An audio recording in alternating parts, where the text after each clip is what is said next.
ধর, এতক্ষণ ধরে পড়তেছি কিন্তু কোনো পড়াই মনে নেই, কি করবো এখন? যাই, আমার আম্মুর কাছে যাই, গিয়ে বলে আসি। আম্মু, আম্মু, আমি এতক্ষণ ধরে পড়তেছি কিন্তু আমার পড়া মনে থাকে না কেন? আব্বু, তুমি বেশি বেশি পড়ো। বেশি বেশি পড়লে পড়া মনে থাকবে ইনশাল্লাহ। আম্মু, পড়া মনে রাখার কোনো দোয়া আছে? হ্যাঁ বাবা, পড়া মনে রাখার দোয়া আছে। আম্মু, সেই দোয়াটা কি?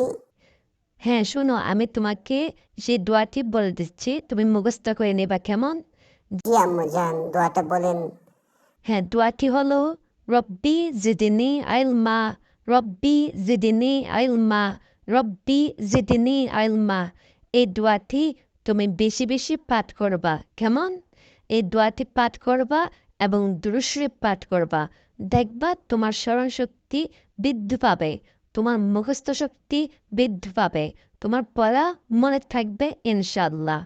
জি আম্মু জান, এখন থেকে আমি বেশি বেশি এই দোয়াটি পাঠ করব এবং আমার স্মরণ শক্তি বৃদ্ধি করব ইনশাআল্লাহ।